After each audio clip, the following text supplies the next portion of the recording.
You, of course, just left the East Room where President Trump held this one big, beautiful event, celebrating a bill that has yet to pass the Senate or repass the House. And obviously, the parliamentarian in the Senate has thrown up some hurdles today. Is the parliamentarian making this effort harder, making it harder to meet the president's deadline of July 4th? I think reconciliation has a process, and we all respect the process. So I think they're just going through the way they do things in the Senate, and I think it's going to work out great for the president.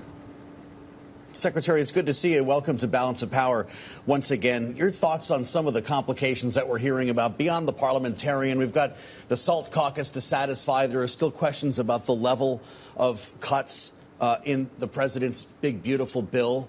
Timeline is one thing. The final result is another here. When you consider what we just saw there in the East Room, what is there to celebrate today? Well, I think today was motivational. You know, what we're doing is we're getting everybody together and saying, let's go past this bill, right? There's lots of people, as the president said, there's lots of people who are grandstanders, a few people, they want to make their point. They want to get their moment in the sun, their big moment of fame. But in the end of the day, the Republican Party is behind Donald Trump. They're going to pass this bill. It'll be the largest tax cut in the history of the United States of America.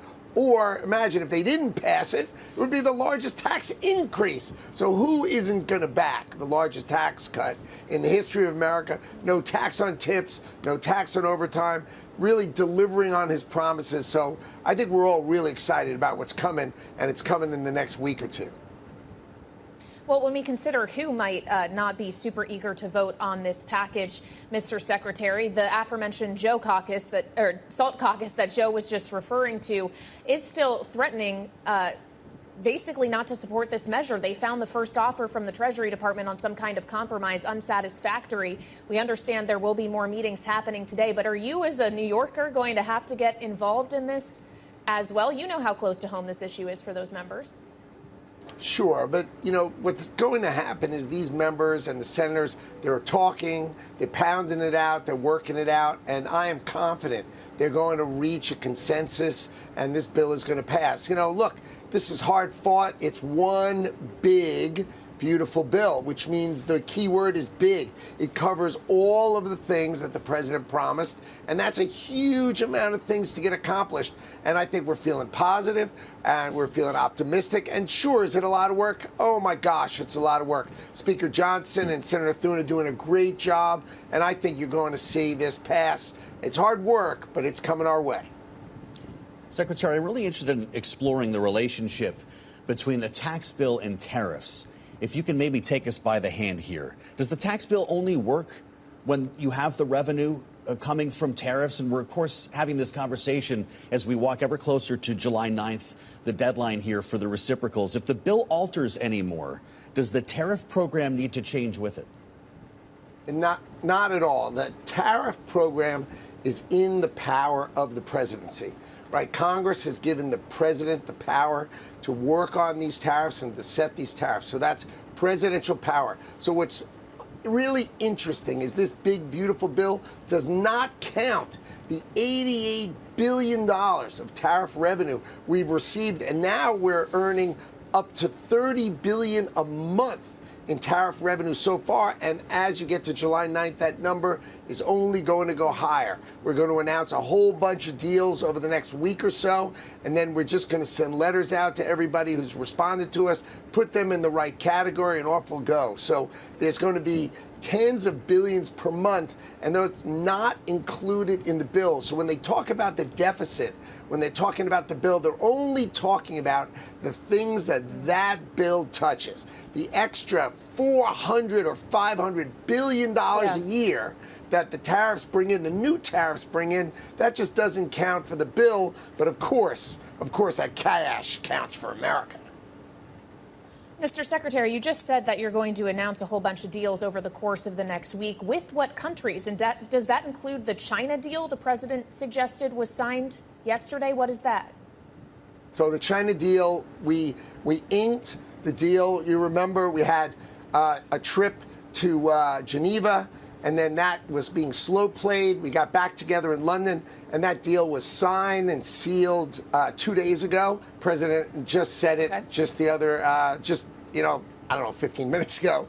And then he also suggested that we are, of course, at the very close finish line with India. Of course, the way these deals happen is their prime minister and their parliament have to approve it, and the president likes to close these deals himself. I mean, he's the deal maker. He loves to close it.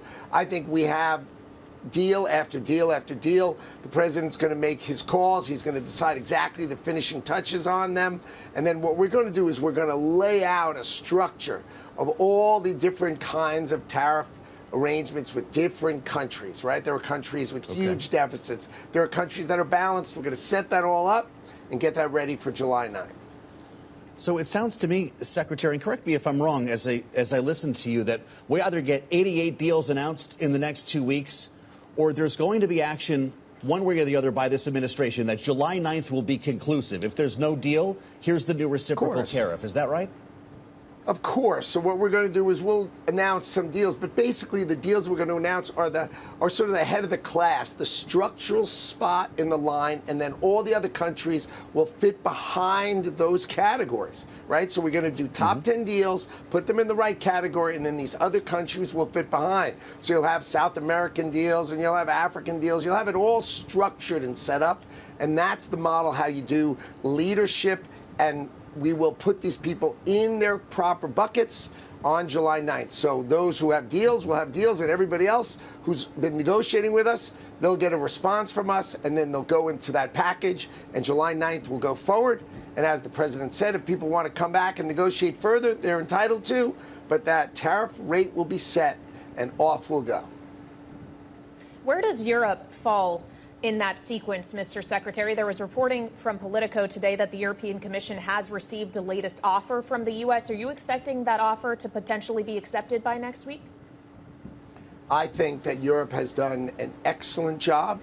They are working hard. Remember, it was a very, very slow process, if you remember, and the president put out a truth, kind of motivated him with that truth, as Donald Trump is capable of doing. They came to the table then. They started negotiating. They really put it on the table. And I've become optimistic. I think if you had asked me 3 weeks ago before that truth, I would have said no way. But since that truth by the president, I really feel I'm optimistic. I think we could get a deal done now. Europe will be right at the end. But you got to remember, they're our largest trading partner. So the fact that they come at the very end makes some sense. It's deep. It's complex. But I'm kind of optimistic now. I wasn't optimistic 3 weeks ago. But now, since the president got involved, I'm pretty optimistic, actually. How about that? Fascinating. Secretary, before you leave us, I just went to trumpcard.gov. It says Trump card is coming. It's still on the way. When does this happen? How many will you sell when this is finally available? You've been saying that the phone's ringing off the hook here. Where are they coming from?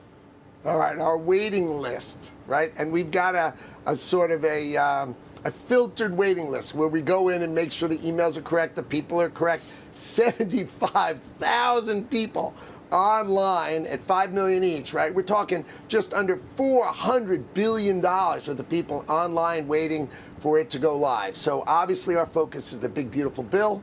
And once the big, beautiful bill comes off, we're going to go with the Trump card. And I am really, really excited for our objectives. That has two things. Both, it'll bring in hundreds of billions of dollars to reduce the deficit of the United States of America, and it brings in great entrepreneurs into America, and they'll build our economy as well. So you get a double positive from the Trump card.